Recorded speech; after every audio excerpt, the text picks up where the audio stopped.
મહત્વપૂર્ણ સમાચાર પર નજર કરીએ તો ગાંધીનગરમાં જીસીસીઆઈ દ્વારા ગેટ 2026 ટ્રેડ એક્સપોનું આયોજન કરવામાં આવ્યું।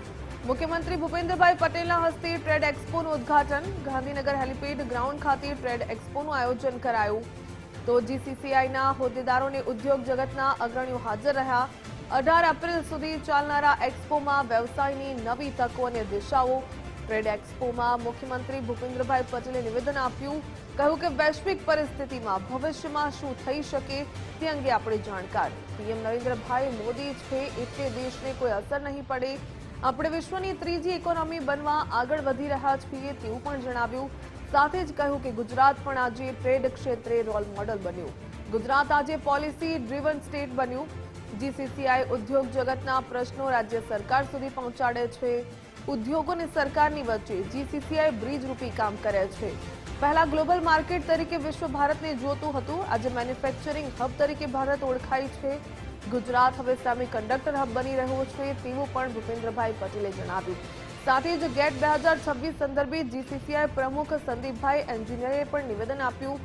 તેમણે કહ્યું કે વિકસિત ભારત 2047ના વિઝનને સાકાર કરવાના લક્ષ્યની સાથે આયોજન કરવામાં આવ્યું। ટ્રેડ એક્સપોમાં 610થી પણ વધુ એક્ઝિબિટર સામેલ। 9 રાજ્યોમાંથી એક્ઝિબિટર આવ્યા, એન્જિનિયર આવ્યા, ત્યારે એક્સપોમાં એઆઈ, સેમિકન્ડક્ટર, ઓટોમોબાઈલ જેવા ક્ષેત્રો પણ સામેલ। કોમનવેલ્થમાં કેવી ચેલેન્જ આવશે તેની એક્સપોમાં ચર્ચા થશે। હાલ વૈશ્વિક સ્થિતિમાં ઉદ્યોગ જગતને કોઈ મુશ્કેલી નથી પડી તેવું પણ જણાવ્યું। સાથે ગેટ 2026 અંગે જીસીસીઆઈ સેક્રેટરી સુધાંશુભાઈ મહેતાનું મહત્વપૂર્ણ નિવેદન। કહ્યું કે પ્રધાનમંત્રીના વિકસિત ભારતના લક્ષ્યાંકને પાર કરવા માટે આયોજન। ગેટ 2026માં 60,000 જેટલા લોકો વિઝિટ કરશે। સુધાંશુભાઈ મહેતાએ એમ પણ જણાવ્યું કે ગેટ 2026માં અનેક પ્રકારના સ્ટોલ ઊભા કરાયા। સફળતા માટે અહીં પ્રેરણા મળી રહેશે। ઇન્ડસ્ટ્રીઝને સપોર્ટ કરવા માટે ગેટ 2026નું આયોજન કરવામાં આવ્યું। જીસીસીઆઈને વિકસિત કરી ઇન્ડસ્ટ્રીઝને સપોર્ટ કરવાનો રોડમેપ। ગુજરાતના ઉદ્યોગને નવી દિશા મળે, રાજ્યમાં આંતરરાષ્ટ્રીય કંપનીઓ પોતાનો કારોબાર શરૂ કરે અને ગુજરાતની ક્ષમતા દેશ દુનિયા જાણે તે માટે વડાપ્રધાનશ્રીએ વાઇબ્રન્ટ ગુજરાત સમિટ શરૂ કરાવી। આ સમિટના આયોજનથી લઈને એક્ઝિબિશનમાં ચેમ્બર સરકારની સાથે રહી છે। ઉદ્યોગ જગતને રાજ્ય સરકારની નીતિઓ વિશે જાગૃત કરવા માટે, બજેટ વિશે માહિતગાર કરવા માટે ચેમ્બર ઓફ કોમર્સ અવારનવાર પરિસંવાદોનું આયોજન કરે છે।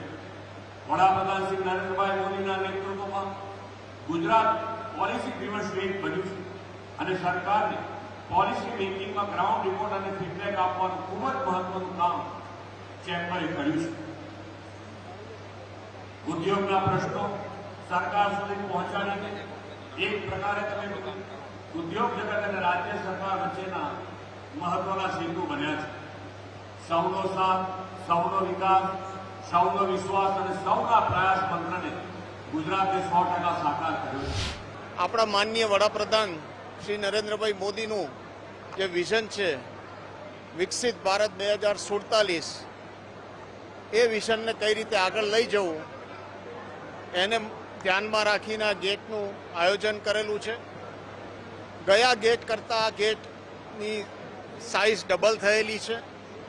610 પ્લસ એક્ઝિબિટર્સ છે। આમાં અનેક સેક્ટર અમે કવર કરેલા છે। 9 જુદા સ્ટેટમાંથી એક્ઝિબિટર્સ આવેલા છે અને પેન ઇન્ડિયાથી લોકોએ આમાં ભાગ લેવા માટે રજીસ્ટ્રેશન કરાવેલું।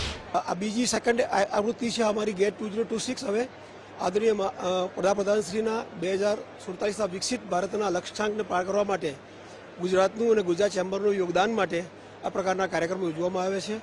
લાસ્ટ ટાઈમ પણ 25,000 લોકો વિઝિટ કરી હતી, આ વખતે 60,000 જેટલા લોકો વિઝિટ કરવાના છે।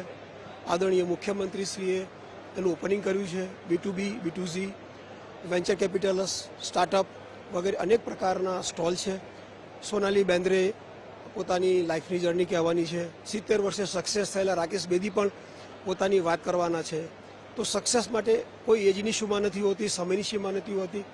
પરસિસ્ટન્સ ઇઝ ધ મેઇન સિસ્ટમ અને કારણ છે સક્સેસનું। અને ઇન્ડસ્ટ્રીઝને સપોર્ટ કરવા માટે આ 2026નું આયોજન કરવામાં આવ્યું છે.